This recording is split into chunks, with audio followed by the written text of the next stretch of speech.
Hello everyone, welcome to my channel interdimensional spirituality. कैसे हैं आप लोग? नमस्ते, मेरा नाम योगिनी है और मैं इंडिया से हूँ। I welcome you all in the love and light of divine. आप सभी लोगों का बहुत बहुत धन्यवाद और आप लोगों के प्यार और सपोर्ट के लिए मेरे चैनल पे 500 प्लस सब्सक्राइबर हो गए हैं और आज मैं आप लोगों के लिए लेके आई हूँ एक स्पेशल पॉडकास्ट। इस पॉडकास्ट में हम बात करेंगे पास्ट रिग्रेशन के बारे में और ट्विन फ्लेम जर्नी के बारे में, तो बने रहे मेरे साथ एंड तक। आज की मेरी गेस्ट हैं वृंदा जी। हाय वृंदा ji, thank you so much कि आज आप मेरे इस शो में आए। हरे कृष्णा योगिनी जी, हरे कृष्णा आपके सभी सब्सक्राइबर्स को। एंड सबसे पहले आपको बहुत बहुत बधाई, बहुत बहुत कॉन्ग्रेचुलेशंस कि आपने 500 प्लस सब्सक्राइबर्स कंप्लीट कर लिए। Congratulations a lot. Thank you so much और थैंक यू टू एवरीवन जिन्होंने मुझे सपोर्ट किया। तो शुरू करते हैं आज का अपना ये पॉडकास्ट। सबसे पहले तो मैं अपने सब्सक्राइबर को ये बताना चाहूंगी कि वृंदा जी ट्विन फ्लेम जर्नी में है और ये एक डिवाइन फेमिनिन है और इनकी भी अपनी एक जर्नी रही है, तो हम जानेंगे इनकी जर्नी के बारे में भी। सबसे पहले मैं आपसे ये जानना चाहूंगी कि आपको कैसे पता चला कि आप ट्विन फ्लेम जर्नी में हो? क्या आपने कुछ YouTube वीडियोस देखी या आपको कहीं और से पता चला कि आप ट्विन फ्लेम जर्नी में हो? तो सबसे पहले अगर मैं अपने ट्विन फ्लेम जर्नी की बात करूं तो सच कहूं तो मुझे इस टर्मिनोलॉजी के बारे में ही कभी पता नहीं था, ना मैंने कभी सुना था। तो मेरी ट्विन फ्लेम जर्नी शुरू हुई 2019 में फरवरी के महीने से। कैसे भूल सकता है कोई वो समय। आई थिंक हम सबको अपनी ट्विन फ्लेम जर्नी के बारे में कब शुरू चीजें बहुत याद है। तो उस वक्त मैं कॉलेज में थी, ऑब्वियसली अपनी पढ़ाई कंटिन्यू कर रही थी। एंड मेरी जो ट्विन फ्लेम काउंटर पार्ट थे, हम दोनों सेम कॉलेज में ही थे, बट हमारे सब्जेक्ट्स अलग थे, अलग अलग डिपार्टमेंट में। एंड हाँ, उसके पहले भी मैं उस कॉलेज में थी, बट बात दरअसल ये था कि हम कभी एक दूसरे से मिले नहीं या कभी बातचीत नहीं हुई। तो एक म्यूचुअल फ्रेंड के थ्रू हमारा मिलना हुआ था। तो उसके बाद अगर मैं कहूँ, जैसा होता है ट्विन फ्लेम जर्नी में कि एक बबल फेज, आजकल हमने टर्मिनोलॉजीज भी रखी हैं, तो एक अच्छा सा छोटा सा बबल फेज जैसे हम कहते हैं, एक बबल फेज था जो कि बहुत ही छोटे पीरियड का था, बहुत शॉर्ट पीरियड का था। अगर मैं सही से बोलूँ तो मेरे इसमें हार्डली 2 मंथ्स मैं बोलूँगी। एंड उसके बाद तीसरे महीने तक, एक और महीने तक तो बहुत चीजें खराब चलती रही, काफी चीजें। एंड देन अल्टीमेटली चीजें कम्प्लीटली कॉन्टैक्ट पे चली गई। एंड उसके बाद जो जिसे हमने टर्म दिया हुआ है dark night of the soul, तो बहुत बड़ा सोल शॉक था वो मेरे लिए। एंड मैं उस फेज में एंटर करी, वहां से मेरा dark night of the soul शुरू हुआ। अब यहाँ पे मैं एक बहुत इम्पोर्टेंट चीजें बताना चाहूंगी कि जो हमें धक्का लगता है हमारी सोल को, और काइंड ऑफ हम कहते हैं कि हम एक अवेकनिंग वाले फेज में एंटर करते हैं, जहां हम धीरे धीरे इन सब चीजों के बारे में जानना शुरू करते हैं या पता चलनी शुरू होती है। तो सेम मेरे साथ भी क्या था कि शुरू में तो मैं इसको as a normal depression consider कर रही थी। मुझे लग रहा था कि नॉर्मल जो हम डिप्रेशन फेज में होते हैं, मैं डिप्रेशन उसको कंसीडर कर रही थी। एंड एक शायद नॉर्मल डिप्रेशन से निकलने के लिए हम जो भी करते हैं, लाइक बात करना, दोस्तों के साथ रहना, उनसे शेयर करना। एंड होता क्या था कि दोस्त भी हमें ऑब्वियसली नॉर्मल जो 3D के एडवाइसेस होते हैं वो ही देते हैं, लेकिन हुआ क्या कि ये एंड समहाउ जो मैं अपने काउंटर पार्ट से थी, ऑल्दो हमारा नो कांटेक्ट था, बट मैं समहाउ चाह करके भी उनको भूल पाना, मैं उनसे मूव ऑन नहीं कर पा रही थी, जो कि मेरे लिए बहुत अजीब था। लाइक मैं शुरू से ही काफी भगवान कृष्ण की भक्त रही हूँ और बचपन से मैंने प्रैक्टिसेस उनके किए हैं। तो लाइफ में मेरे कितने भी डिफिकल्ट सिचुएशन आए हैं, मैंने हमेशा एक टाइम के बाद उस चीज को ओवरकम किया है। बट मुझे ऐसा लग रहा था कि ये डिप्रेशन खत्म होने के बजाय टाइम के साथ और ज्यादा कॉम्प्लिकेटेड होती जा रही है चीजें। और एक ऐसा ये फेज होता है ना, जहाँ पे सिर्फ आप मेंटल डिप्रेशन में नहीं होते हो, आप हर तरीके से स्टक होने लगते हो। एक आपका जो एक मुझे स्टडीज में काफी प्रॉब्लम आने लगी थी, मेरा बिल्कुल ध्यान नहीं लगता था पढ़ाई में, जबकि मैं टॉपर हुआ करती थी अपने कॉलेज में। स्टिल मेरा पढ़ाई में ध्यान नहीं लगता था, किसी काम में नहीं लगता था। उस वजह से काफी हेल्थ इश्यूज आने लगे थे। फैमिली में भी पेरेंट्स है मेरे, उनके साथ भी चीजें बहुत ही अच्छी नहीं जा रही थी एक ओवरऑल। बट फिर भी मैं यही सोचती थी, मैं 1 साल तक मैं यही सोचती रही कि शायद थोड़ा ज्यादा डिप्रेशन है, माइंड की बहुत बड़ा हार्ट ब्रेक हुआ है, जिसे मैं हार्ट ब्रेक कंसीडर कर रही थी कि बहुत बड़ा हार्ट ब्रेक है, शायद मुझे वक्त देना चाहिए, सही हो जाएगा वक्त के साथ। लेकिन धीरे धीरे ये चीज हम खत्म होने की जगह बढ़ती रह गई और ज्यादा कॉम्प्लिकेटेड होती रही। एंड उसके बाद क्या हुआ कि आप सबको पता है 2020 में फिर कोविड आ गया, चीजें और वहां पे मतलब खैर वो कोविड का फेज हम सबने बहुत बुरा झेला है। देन उसके बाद क्या हुआ कि ऑल ऑफ अ सडन मुझे 2020 के सितंबर से कुछ और मैं उस टाइम पे हमेशा मैं भगवान कृष्ण को हमेशा प्रे करती थी कि मुझे सही रास्ता दिखाई दे। मुझे समझ नहीं आ रहा क्योंकि अगर मैं ऐसे ही स्टक रह गई तो शायद पूरी लाइफ ऐसी चीजें चलती रहेंगी। मुझे कोई रास्ता दिखाई दे कि मुझे अब क्या करना चाहिए, कोई गाइडेंस आप मुझे दीजिए। तो हुआ क्या कि सितंबर 2020 के आसपास से मुझे मैं यहाँ पर ऑब्वियसली मैं नाम डिस्क्लोज नहीं करना चाहूंगी प्राइवेसी की इश्यूज की वजह से। मुझे काफी ना उनके चैनल के मुझे वीडियोस आने लगे which was about twinkling journey. तो एक शुरू में तो मैं अवॉइड करती थी, लेकिन जब बार बार मुझे एक ही वीडियोस पॉपअप हो रहे थे तो काइंड ऑफ क्योंकि मैं साइंस की स्टूडेंट थी तो मुझे क्यूरियोसिटी आ गई बहुत कि देखते हैं क्या है। And that was the first time कि मैं ट्विंकलिंग कार्ने को सोलमेट के कॉन्सेप्ट से मैं रूबरू हुई। एंड इतना तो मैं समझ चुकी थी कि मेरा रिलेशनशिप कोई सोलमेट का नहीं था, but as usual I think हम सबने ये फील किया है कि हम शायद ट्विन और कार्मिक में बहुत कंफ्यूज होते हैं, क्योंकि शुरू में हमें यही चीज लगता है कि क्योंकि सेपरेशन तो आता है तो मैं शुरू में वीडियोस देख करके ही मैं समझने की कोशिश कर रही थी कि क्या है मेरा डायनेमिक्स ट्विन का है या कार्मिक का है। और समहाउ मैं ये बोलूंगी कि मुझे अंदर से ना कुछ, जैसे मैंने बाद में नोटिस करके मैंने चीजें देखा कि लोग अक्सर ट्विन फ्लेम के बारे में जब जानते हैं तो वो बहुत ज्यादा ना समहाउ एक फेरी टेल फैसिनेशन उनको हो जाता है जी, वो उसे रोमांटिक जर्नी मानते हैं। एग्जैक्टली वो उनको कुछ बॉलीवुड टाइप की स्टोरी समझने लगते हैं। मुझे अंदर ऐसा कोई फैसिनेशन नहीं था। It was kind of curiosity कि मैं जानना चाह रही थी कि ऐसा कुछ क्या एग्जिस्ट करता है, क्या होती है ये चीजें। तो वो मैंने सबसे पहले जो चीजें करी, मैंने अपनी कंफर्मेशन के लिए मैं बताऊंगी मैंने कैसे किया। मैं शुरू में तो मैं टैरो रीडिंग्स के लिए ही गई, क्योंकि आजकल आई थिंक यूट्यूब में जिसे देखिए वो यही बोलता है कि टैरो करवा लीजिए, टैरो करवा लीजिए, टैरो से कंफर्म हो जाएगा। मैंने भी वो रास्ता चुना, मैं भी वहीं गई। मैंने टैरोस करवाए और शायद अनगिनत लोगों से मैंने टैरोस करवाए थे।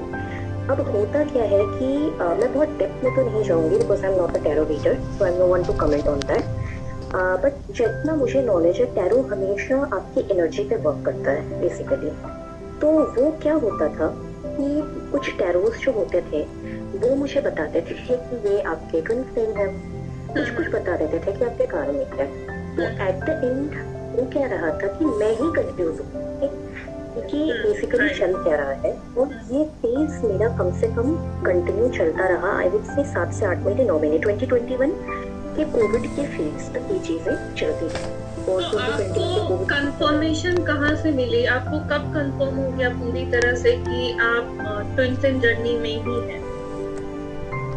मुझे कंफर्मेशन हुआ, सबसे पहले तो मैं बोलूंगी कि मुझे पहला कंफर्मेशन जो आया वो 2020 में जब मैंने आकाशिक रिकॉर्ड रीडिंग के बारे में जाना था, आकाशिक चैनलिंग के बारे में। एंड देयर इज चैनलिंग के बारे में तो मैं उनका भी नाम नहीं ले सकती। She is a very important soul and उनसे मैं बहुत ज्यादा ग्रेटफुल हूँ कृष्ण जी की कि मैं उनके संपर्क में आई। एंड उन्होंने मुझे सबसे पहले आकाशिक चैनलिंग के थ्रू शी कंफर्म में कि वो आपके ट्विन फ्लेम है और आपके भी ट्विन फ्लेम जर्नी में है। मुझे काफी सारी चीजें उन्होंने बताई। Still and she told me कि अब आपको इनर वर्क प्रॉपर्ली शो करना है। एंड तब तक तो खैर मैंने काफी कुछ इनर वर्क के बारे में जान भी लिया था, बट मैं उस चीज को करती रही। एंड एट लास्ट जो सबसे ज्यादा तत्व जो मैंने एकदम जिसके बाद मैंने कन्फर्म जान लिया कि हाँ ये चीज है कि मैं ट्विन फ्लेम जर्नी में हूँ and he is my divine counterpart, that came through past life regression, जब मैंने खुद उनके साथ अपने पास्ट लाइफ देखी। तो अब यहाँ पे मैं एक फाइनल जो अपना टेक में देना चाहूंगी, अपने एक्सपीरियंस में वो यही देना चाहूंगी कि नो डाउट अगर आप सच में खूब इन्फ्लुएंस है, कुछ जर्नी में है, तो आपको इनर कॉलिंग तो रहेगी ही रहेगी। क्योंकि जब मैंने भी पहली बार अपने डिवाइन मस्कुलिन आंखों में देखा था, आई फेल्ट कि मैं इससे पहले मिल चुकी हूँ एंड कोई बहुत पुराना कनेक्शन है, वो आपको फील होगा। बट स्टिल मैं ये चीज इल्यूजन देखती हूँ कि 90% लोग कार्मिक जर्नी में होते हैं, उनके पार्टनर्स कार्मिक होते हैं, एंड स्टिल इन्हीं यूट्यूब वीडियोस को देख के, टैरो को देख करके उन्हें लगता है कि वो ट्विन फ्लेम जर्नी में है, because twin flame journey is a very rare connection. तो आई वुड सजेस्ट कि अगर आपको अल्टीमेट कंफर्मेशन स्टिल आप कंफ्यूज हो रहे हो, आपको definitely you should go for past life regression, जहाँ आप ही चीजें कंफर्म कर सकते हो अपने लेवल पे, आप खुद देख सकते हो। यहाँ आप किसी को ब्लेम गेम भी नहीं करोगे क्योंकि आप खुद चीजें देखो, तो आप किसी टैरो को या किसी और को आप ब्लेम भी नहीं कर सकते कि उसने मुझे गलत बता दिया, मुझे मिसलीड किया। जो आप खुद देखोगे तो आपको कंफर्म हो जाएगा। तो this is the last option I will say कि पास्ट लाइफ रिग्रेशन। जी, थैंक यू सो मच, इतना अच्छा आपने बताया। एक जो आपकी जर्नी रही यूट्यूब वीडियो से और आपका जो कंफर्मेशन हुआ, यहाँ से मैं आपसे एक दूसरा क्वेश्चन पूछना चाहूंगी कि कुछ लोग हैं जो ये मानते हैं कि ट्विन फ्लेम जर्नी रेयर है और काफी कम ट्विन फ्लेम है, और कुछ लोग ऐसा मानते हैं कि हर कोई ट्विन फ्लेम है और हर एक कोई का ट्विन फ्लेम है, यानी हर एक किसी के डिवाइन पार्टनर है, डिवाइन मैस्कुलिन, डिवाइन फेमिनाइन है। तो आप इसके बारे में क्या कहना चाहेंगे? क्या हर कोई ट्विन फ्लेम है? ऑब्वियसली मैं अपना एक्सपीरियंस शेयर करूंगी, अपना ही मैं व्यू पॉइंट दूंगी। तो मेरी जो व्यू पॉइंट है वो ये है कि हर कोई ट्विन फ्लेम नहीं होता, हर एक सोल ट्विन सोल नहीं होती है। अगर हम थोड़ा काउंटिंग के हिसाब से देखें तो जैसा कि स्पिरिचुअल कॉन्सेप्ट्स में बताया गया है कि 1,44,000 ट्विन फ्लेम्स अर्थ पे एग्जिस्ट करते हैं। उसका भी एक इलेबोरेट कैलकुलेशन है जो अगर आपके व्यूअर्स डेफिनेटली जानना चाहे तो आप बताइएगा उनको वीडियो में। और इसका एक चीज मैं ये मानती हूँ कि हर सोल ट्विन सोल, क्योंकि अगर आप ऐसे भी, चलिए हम अर्थ के लोगों की बात अगर हम हटा देते हैं, अगर आप इसको थोड़ा देवलोक या दूसरे लोगों में भी देखें तो हमें पता है कि जो त्रिदेव है वो ट्विन फ्लेम्स में आते हैं, बट उनके अलावा अगर हम बाकी दूसरे देवी देवताओं की हम कंसीडर करते हैं तो वो ट्विन सोल नहीं। तो सेम गोस की ये जो 1,44,000 जो है, जिनको कभी कभी चोजन वंस कहा जाता है, तो ऑल्दो मैं ऐसे किसी लेबलिंग में तो नहीं बिलीव करती थी, बट ये वो सोल्स है बेसिकली जिनको भेजा गया है अर्थ की वाइब्रेशन को हाई करने के लिए, मदर गाया को असेंड कराने के लिए। प्लीज मैं ये बार बार आप लोगों से मैं भी कहूंगी, और योगिनी जी भी हमेशा कहती है कि आप इसको किसी इंफीरियोरिटी कॉम्प्लेक्स या गलत सेंस में मत लीजिए कि जो ट्विन सोल्स हैं वो अपने आप को स्पेशल बता रहे हैं या वो दूसरों को डिग्रेड करने की कोशिश कर रहे हैं। ऐसा कुछ नहीं है। हम किसी रोमांटिक जर्नी में या कोई यहाँ मूवी, बॉलीवुड मूवी टाइप की फेरी टेल लाइफ जीने नहीं आए हैं।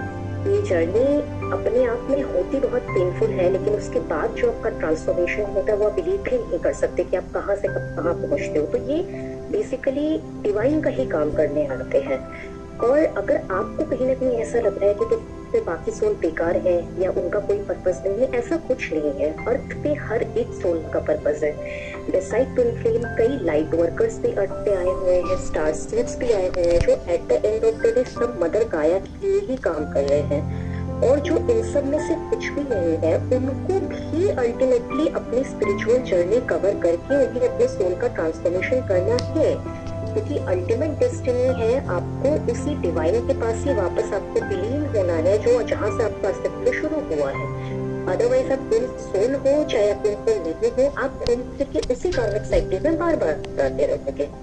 तो ये चीज आई डोंट नो ये कहाँ से, ये बहुत ज्यादा यूट्यूब में बहुत ज्यादा मिसलीड हो गया है कि हर कोई ट्विन सोल है। ऐसा कुछ भी नहीं है, हर कोई ट्विन सोल नहीं है। केवल 1,44,000 ही रियल ट्विन्स है जो इस समय एग्जिस्ट कर रहे हैं। एंड उसमें से भी कुछ तो है जो काफी असेंड हो चुके हैं, अपने सोल पर्पस के लिए काम कर रहे हैं, और बहुत ऐसे हैं जिनकी अभी अवेकनिंग शुरू हुई है, जिनको और बहुत काम करना है, बहुत ट्रांसफॉर्म करना है। तो बस यही आप लोगों से रिक्वेस्ट है कि कभी भी अपने आप को किसी तरह की इंफीरियोरिटी कॉम्प्लेक्स में ये मत सोचिए कि कोई आपको डिग्रेड कर रहा है। सिर्फ और सिर्फ आप जो भी है, जैसे भी है, आप भगवान के बच्चे हैं और आप अपनी सोल को ट्रांसफॉर्म करने के लिए बस यही मेरा पॉइंट है इस पर। थैंक यू सो मच कि आपने इतने अच्छे से समझाया।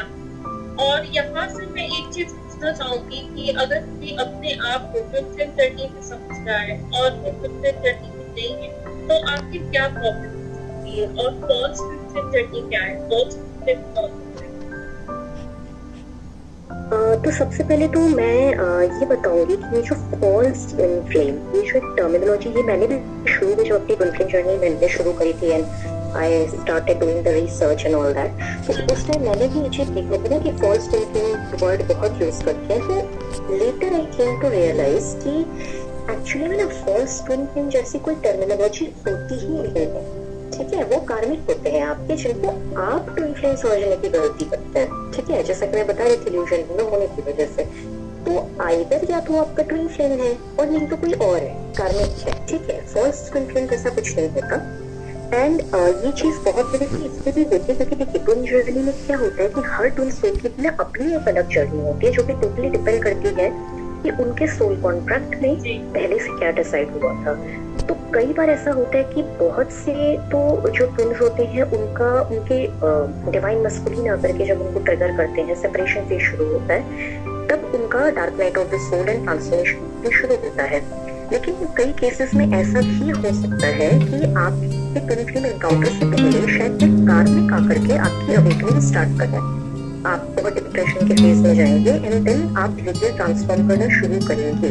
तो कई बार ऐसा होता है ना कि सिंस वही शायद इल्यूजन बना रहता है, लोग क्या करते हैं कि उनको लगता है कि शायद वो जो कार्मिक है ना वो उनका ट्विन फ्लेम होगा, तो वो उसे ट्विन फ्लेम समझ करके व्हाटएवर जो भी अपने इनर वर्क करे आगे वो कंटिन्यू करते हैं। लेकिन इनर वर्क में शायद इतनी पावर होती है कि आपकी सोल को पता होता है कि कौन आपका ट्विन फ्लेम है, कौन ट्विन फ्लेम नहीं है। तो ऐसा कई बार होता है कि जब वो अपनी इनर वर्क की जर्नी में आगे बढ़ते हैं तो खुद ब खुद उनको ये क्लियर हो जाता है कि जिसको वो अपना ट्विन फ्लेम समझ रहे थे वो उनका ट्विन फ्लेम नहीं था, वो कोई और। तो वो चीजें क्लियर है। तभी मैं कहती हूँ कि इंस्टेड ऑफ स्टक रहने की बजाय इट्स बेटर कि आप पास्ट लाइफ रिग्रेशन करा करके करिए। और अगर आपको नहीं कराना है, आप नहीं कराना चाहते, तो इन केस आप छोड़ दीजिए कि वो कौन है। Don't waste your time on identifying कि वो है या नहीं है। आप अपने सोल ग्रुप पर ध्यान दीजिए, वो टाइम के साथ डिवाइन आपको खुद क्लियर करा देंगे कि वो था या नहीं था। तो मेरे केस में बोलो तो मेरे केस में तो ऐसा नहीं हुआ था कि मैंने कार्मिक की वजह से हुआ था, मेरे डीएम की वजह से ही ट्रिगर हुआ था। एंड उसके आगे तो जो होता है dark night of the soul, multiple times आते हैं dark night of the soul. Like आप थोड़ा इनर वर्क करते हो, प्रोग्रेस करते हो और डिवाइन पे टेस्ट करने के लिए कुछ बहुत बड़ा आपको लगता है ना कि नहीं अब तो सब ठीक हो गया, अब तो मैं एकदम स्ट्रॉन्ग, अब तो एकदम मैं परफेक्ट हो गई हूँ। लेकिन फिर आपको कोई ट्रिगर दिया जाता है एंड फिर आपको सोर्स ऑफ लगता है, फिर आपको रियलाइज होता है कि नहीं अभी तो बहुत वर्क करना बाकी है। तो ये सेम मेरे साथ भी हुआ है। अभी भी मैं बोलूंगी कि डेफिनेटली इनर वर्क तो लाइफ टाइम चलता रहता है, एक जर्नी है नॉट अ डेस्टिनेशन। अभी भी चल रहा है, अभी भी काफी हीलिंग, काफी चीजें करनी बाकी है, बट बेसिकली ऐसी ही अप्स एंड डाउन की जर्नी है। थैंक यू सो मच कि आपने बहुत अच्छे से इस चीज को बताया कि कैसे करते नहीं है और सबकी अपनी जर्नी है। मैं एक चीज पूछना चाहूंगी ट्विन जर्नी के बारे में कि ट्विन जर्नी में बहुत बार ऐसा देखा गया है कि जो डीएफ होते हैं वो मैरिड हो सकते हैं या डीएफ मैरिड या दोनों ही मैरिड, ज्यादातर डीएफ मैरिड देखे गए हैं। तो ऐसा देखने को आ रहा है कि बहुत सारे लोग जो इस तरह के सिचुएशन में अपने आप को पाते हैं वो अपने आप इस जर्नी का हिस्सा समझते हैं। तो आप इस बारे में क्या बताओ?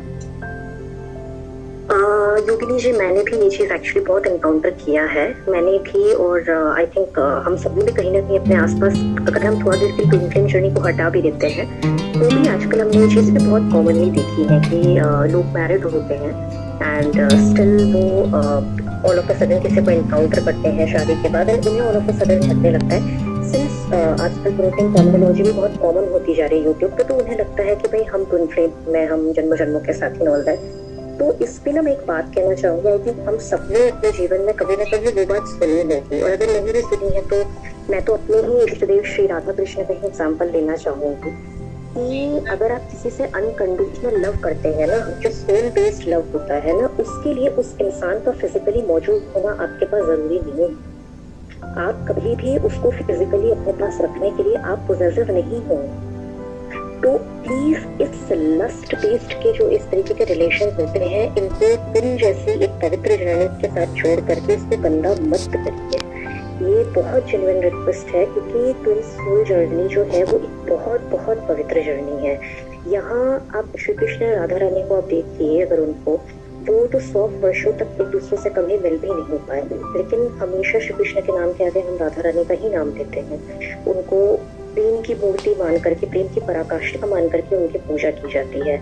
तो उनका जो प्रेम था वो इतना पवित्र था कि जहाँ कोई प्रश्न चिन्ह भी उठाया नहीं जा सकता। दोनों कभी भी, जब श्री कृष्ण मथुरा के लिए चले गए थे 11 साल वर्ष में कंस की हत्या के लिए, उसके बाद दोनों कभी फिजिकली एक दूसरे से मिले नहीं थे, कभी भी एक दूसरे के लाइफ में इंटरफेयर फिजिकली नहीं किया, कभी भी एक दूसरे को अर्थ लेवल पे, एकदम 3D लेवल पे देखे कांटेक्ट करने की कोशिश नहीं करी। लेकिन स्टिल उनका प्यार कभी एक दूसरे के लिए खत्म नहीं हुआ। वो हमेशा एक दूसरे से प्यार करते रहे। उन्होंने कभी भी ये पीठ पीछे चोरी छिपा के मिलना और ये सब करना, इस तरह की हरकतें उनकी कभी भी चीजें नहीं होती थी। एंड ये जो आजकल के कलयुग में जो लस्ट बेस्ड के रिलेशनशिप होने लगे हैं कि हस्बैंड नहीं है या वाइफ नहीं है घर पे, तो वो छुप छुप के बातें करना, मिलना एंड इंटीमेसी में इन्वॉल्व हो जाना, एंड उसको बाद में नाम नहीं देना कि भाई हम तो अंतिम जर्नी में, मत करिए।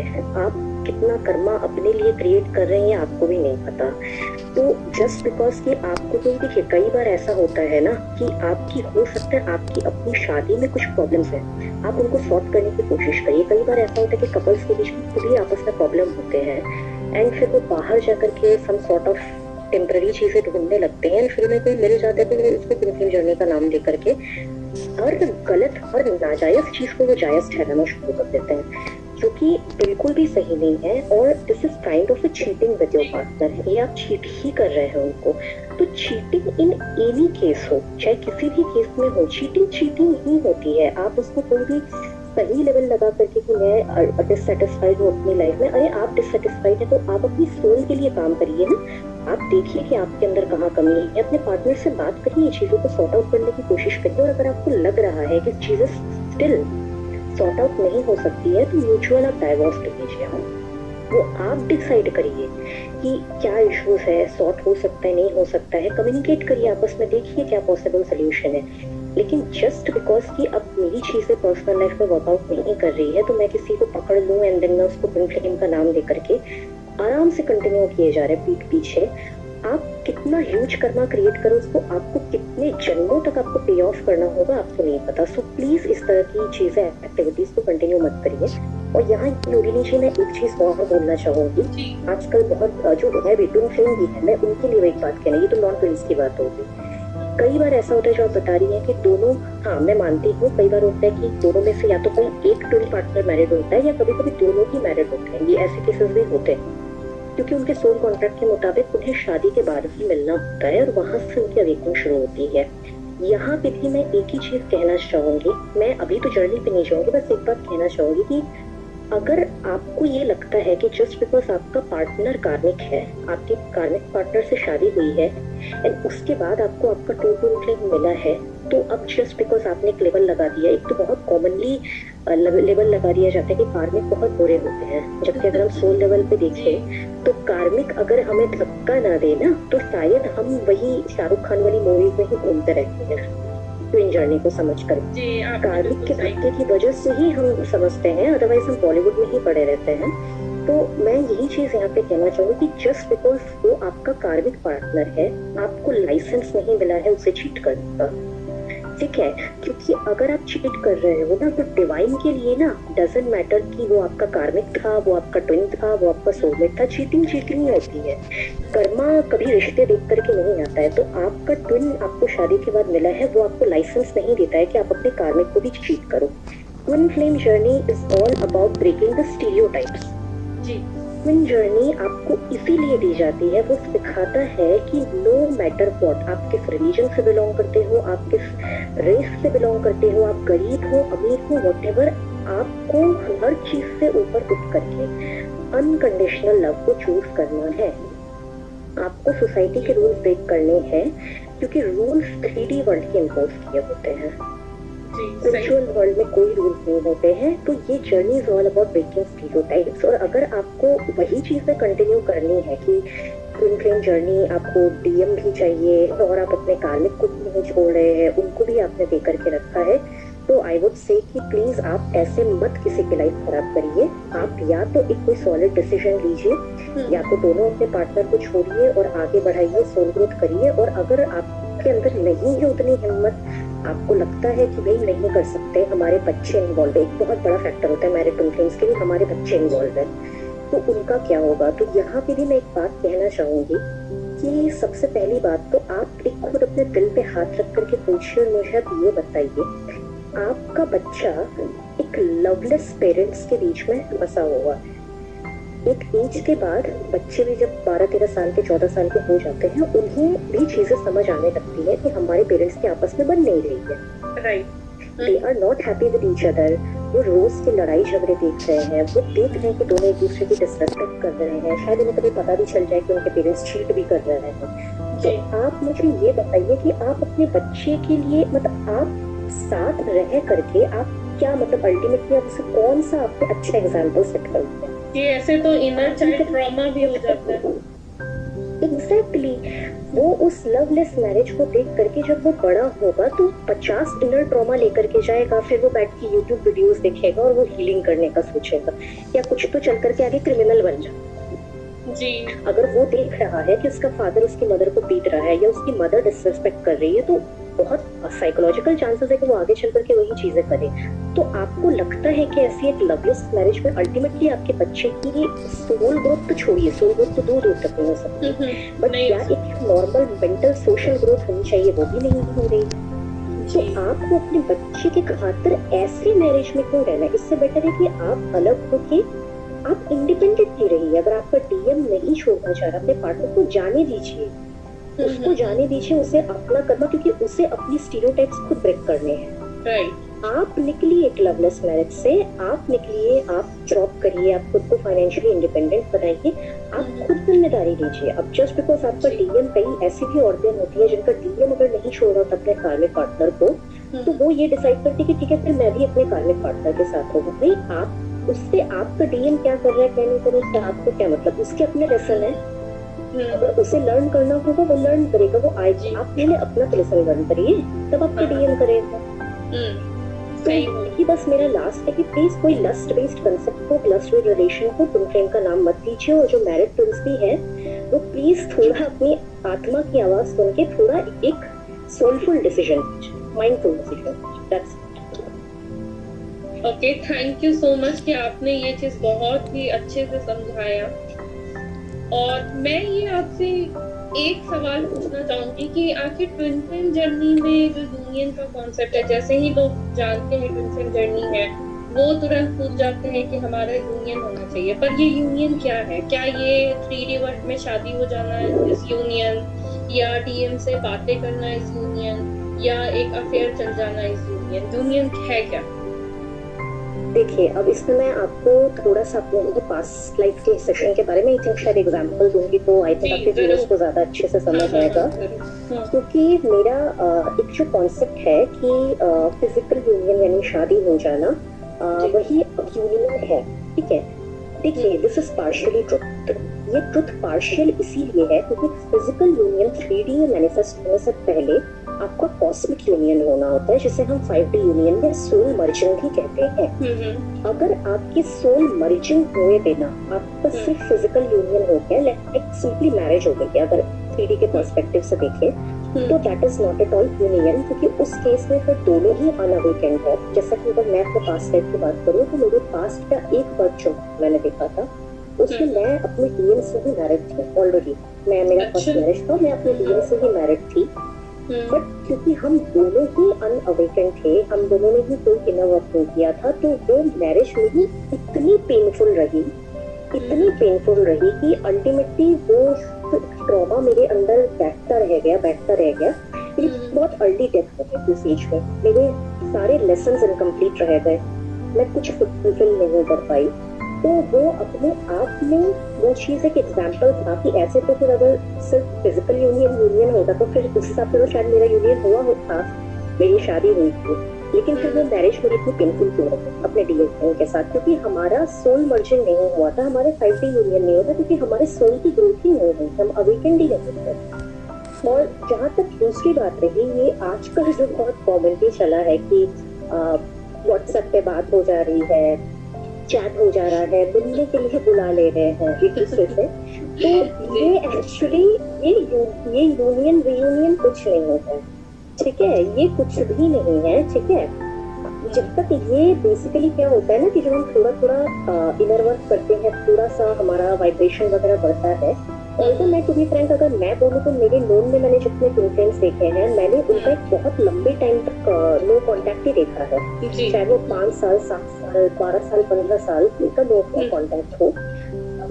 अगर हम थोड़ी देर के लिए मान भी लेते कि कोई ऐसा रेयर ट्विन कनेक्शन होते होंगे जहाँ पे शायद टाइम टू टाइम कनेक्शन होता भी होगा, तो दिस इज ऑल बिकॉज कि शायद आपकी एनर्जी पूरी वाइब्रेशन आपकी हाई हो रही है, तो ऑब्वियसली सोल लेवल पे आप एक ही सोल हो, तो दूसरे सोल को वो सेंस होता है, तो वो काइंड ऑफ एक तरीके से थोड़ा बहुत आपसे एनर्जी गेन करने के लिए वो थोड़े बहुत की बातचीत होती है, वो काइंड ऑफ एक तरीके से देखा जाए तो वो रनर चेजर ही स्टिल चल रहा, वो रनर चेजर ही चल रहा है। अभी वो आएंगे, एनर्जी लेंगे और चले जाएंगे, वो चले जाएंगे, क्योंकि जब तक आप सोल लेवल पे अपने ड्रीम को चेस करना नहीं बंद करोगे, वो आपसे एनर्जी लेंगे, वो अपने कार्मिक पे इन्वेस्ट करेंगे, तो ये साइकिल ना फिर हो सकता है इस पूरे बर्थ में आपका कंटिन्यू होता रहे। तो दैट इज नॉट। और रियूनियन डिले, बहुत लोग रियूनियन तभी नाम देते हैं कि छोटा सा मैसेज आता है, कॉल हो गया, रियूनियन। अगर मैं अपनी बात करूँ तो मैं उसे यूनियन किसी चीज का नाम नहीं देती, वो कुछ भी नहीं है। जब आपका 5D यूनियन आपका मैनिफेस्ट नहीं हो रहा है, जब तक आपकी सोल मर्जिंग नहीं हो रही, अगर मान लीजिए आपकी कुछ आपकी हो भी जाती है समहाउ, अगर आपकी हो जाती है, तब भी वो एक मैरिज नहीं होगा, नहीं आप अपना सोल पर्पस पूरा कर पाओगे, क्योंकि सोल अभी भी दोनों की पूरी अवेकन नहीं है, सोल ग्रोथ नहीं है, इनर वर्क नहीं हुआ है, वो कंटिन्यूअस ऐसे ही चेंजिंग चलता रहेगा। तो ये चीज आपको बहुत समझने की जरूरत है। इन सब ट्रैप्स में मत पड़िए कि चलिए फोन आ गया, थोड़ी बहुत बातचीत कर लिए, खुश हो गए, एंड देन फिर 2 दिन बाद ब्लॉक हो गए, हाँ चले गए। So don't fall into these kind of traps, ऐसा कुछ भी नहीं होता है। पहले अपने ग्रोथ पे फोकस करिए, सोल ग्रोथ पे, एंड अगर आपको बहुत यूनियन चाहिए ही, और मैं हमेशा ये बात कहती हूँ, इनर वर्क कभी यूनियन पे नहीं होना चाहिए, इनर वर्क हमेशा अपने सोल के होना चाहिए। बट अगर आपको बहुत तलब अच्छी हुई है यूनियन की, तो प्लीज पहले 5D यूनियन पे फोकस करिए, इसका बाई प्रोडक्ट है 3D यूनियन, डिवाइन पे छोड़ दीजिए, वो जब होना होगा 3D यूनियन ऑटोमेटिकली और 5D यूनियन के बाद होगा। जी, थैंक यू सो मच कि आपने काफी अच्छे से ये बताया, और ये भी बताया कि शादी होने का मतलब यूनियन नहीं होता है। तो आई एम श्योर कि अब सब लोग जानना चाहेंगे कि आखिर आपकी पास्ट लाइफ स्टोरी क्या थी, पास्ट रिग्रेशन का आपका एक्सपीरियंस कैसा रहा।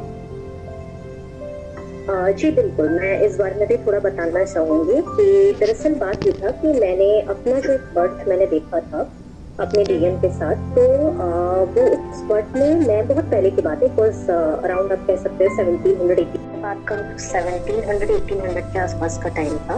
अच्छा। एंड उस टाइम पर मैं बेसिकली क्वीन थी, मैं और ज्यादा डिटेल्स तो रिवील नहीं करूंगी।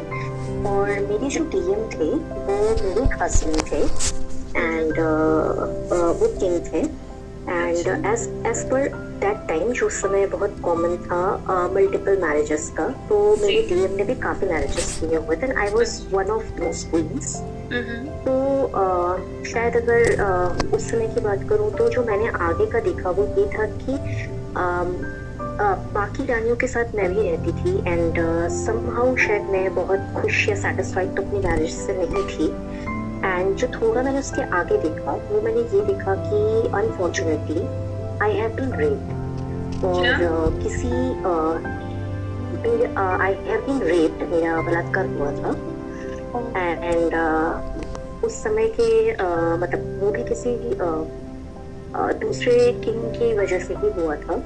एंड जो इस समय की चीजें थी वो कोई पर्सनल दुश्मनी तो नहीं थी, लेकिन वो जो राजाओं के बीच में आपस में जो पॉलिटिकल कॉन्फ्लिक्ट्स होते हैं, तो उसका शिकार मैं भी बनी थी, उसका शिकार थी मैं कि काइंड ऑफ हम रिवेंज लेने के लिए जो भी पॉलिटिकल हम षड्यंत्र करते हैं। तो हुआ ये था कि मेरी टीम को ये बात पता थी, तो शायद प्रो बोलो या कौन बोलो, अब ये उनका क्या पर्सपेक्टिव था शायद मैं इस पर कमेंट तो नहीं कर सकती। उन्होंने किसी को बताया तो नहीं था कि that I have been raped. मे भी शायद उस समय के हिसाब से उनको भी अपनी मान सम्मान और इज्जत बचाने का ख्याल आया होगा।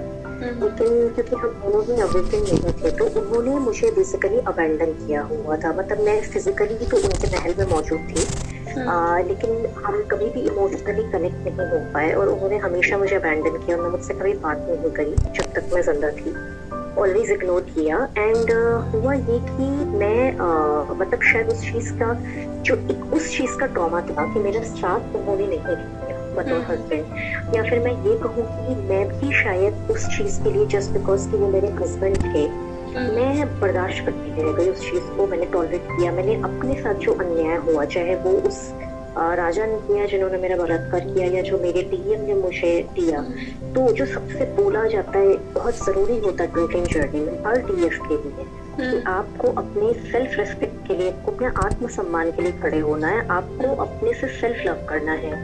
ये चीजें रह गई थी। ये कोई भी लेसन ना तो मैंने उस जन्म में सीखा, ना मैंने लर्न लिया, और शायद यही पेन ट्रॉमा झेलते झेलते झेलते मेरी डेथ हुई। और जब मैंने पास किया तो मैंने आगे अपने मास्टर्स से पूछा कि मेरा क्या लेसन था जो इनकम्प्लीट रह गया था, जो मुझे इस बर्थ में, इस जर्नी में मुझे इस बर्थ में सीखना था। तो वो ये लेसन मुझे यही बताया गया था कि आपको इस जन्म में सबसे बड़ा जो लेसन सीखना था वो यही था कि आपको अपने साथ हुए अन्याय के लिए आपको खड़ा होना चाहिए था, आपको सेल्फ लव करना था, आपको सेल्फ रिस्पेक्ट के लिए करनी चाहिए थी। और मैं सही बात बोलूं तो ये लेसन भी मुझे तब तक समझ नहीं आया जब तक मेरे ड्रीम ने मुझे ट्रिगर नहीं किया, या शायद उससे पहले ही मैं एक बहुत सरप्राइजिंग बात बोलूंगी कि जिन किंग ने मेरा रेप किया था, बेसिकली उसके साथ मेरा कार्मिक था। तो वो इस बर्थ में भी मेरी लाइफ में दोबारा आए थे, एंड उन्होंने मुझे बहुत ज्यादा परेशान किया।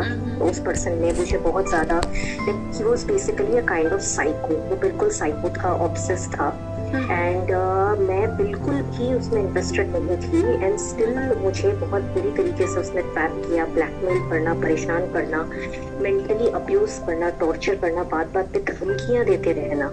एंड मैं बर्दाश्त करती थी इस चीज को बहुत लॉन्ग टाइम तक, क्योंकि शायद वही जो समाज का डर या लोग क्या कहेंगे, मेरे अंदर हिम्मत ही नहीं आ रही थी कि मैं लड़ पाती। एंड एक पॉइंट के बाद, और मैंने कब इस चीज के लिए स्टैंड लिया, जब मेरे डीएम मेरी लाइफ में आए। इन स्टार्टिंग का थोड़ा हमारा बबल फेज चलना शुरू हुआ था, तो एक थोड़ी सी हिम्मत मेरे अंदर है कि जो हो रहा है गलत हो रहा है, वो मुझे अब उसके खिलाफ आवाज उठानी चाहिए। एंड मैंने उस वक्त आवाज उठाई। स्टिल वो इंसान तब भी थोड़ा तो वो डरा, ऑब्वियसली वो डरा, लेकिन तब भी नहीं। लेकिन जब मेरे डीएम ने मुझे कम्प्लीटली छोड़ दिया, एंड धीरे धीरे मैं इस जर्नी में आगे बढ़ने लगी, एंड टाइम टू टाइम वो इंसान मुझे परेशान करता रहता था मौका देके। एंड एक पॉइंट के बाद मैं ऐसी जगह पर आ गई थी जहाँ मैं उस स्पेस में थी कि चाहे कोई भी हो, कोई भी मेरे आत्मसम्मान के साथ, मेरी सेल्फ रेस्पेक्ट के साथ खिलवाड़ नहीं कर सकता। वहां मैंने बहुत स्ट्रिक्ट एक्शन लिया इस चीज के पीछे, एंड अभी चीजें बहुत सॉर्ट हो गई हैं, अब कोई ऐसा इशू नहीं रह गया है। तो एट द जो लेसन मुझे लर्न करना था इस जन्म में, जिसके लिए शायद मुझे, अब बहुत से आपके व्यूअर्स को ऐसा लग सकता है ना कि ऐसा क्या कर्मा था कि पिछले जन्म में भी मेरे साथ ही बुरा हुआ, उसने मेरा ही रेप किया, अब इस जन्म में भी आके वो मुझे परेशान कर रहा है। ये कई बार ऐसा होता है कि हमने शायद बहुत सी पास्ट लाइफ स्टोरी सुनी होती है ऐसी, जहाँ पे वो जो कार्मिक पर्सन होता है शायद उसने हमारे साथ पिछले जन्म में भी बुरा किया होता है, वो अब भी बुरा कर रहा होता है जी। तो मैं इसके पीछे का आपको रीजन बताती हूँ कि क्या होता है। देखिए, कार्मिक भी शायद हम कहें वो सोल भी बहुत तेज सोल होती है, क्योंकि किसी को तकलीफ दे करके उसको वो लेसन लर्न कराना is not an easy task. तो होता क्या है कि मान लीजिए कि उस कार्मिक ने आपको पिछले जन्म में कुछ बहुत आपके साथ बुरा किया, तो देखा जाए तो उसने आपके साथ बुरा किया, तो जो भी लेसन आपके लिए था वो लेना आपको उसी बर्थ में था, लेकिन शायद वो लेसन आपका इनकम्प्लीट रह गया। अब कई बार ऐसा होता है, देखा गया है कि सोल कॉन्ट्रैक्ट में ऐसा डिसाइड होता है कि वही सेम पर्सन दोबारा फिर से डिसाइड करता है आपकी सोल के साथ कि आपको एक बार फिर से वो ट्रॉमा देगा, और बहुत बड़े लेवल का ट्रॉमा देगा कि आप कम से कम अब इस बर्थ में आपको लेसन लर्न करो जो आपने पिछले बर्थ में नहीं किया था। क्योंकि हो क्या रहा है कि आप उस साइकिल को, उस पैटर्न को आप ब्रेक ही नहीं कर रहे हो, आप उसको कंटिन्यू किए जा रहे हो।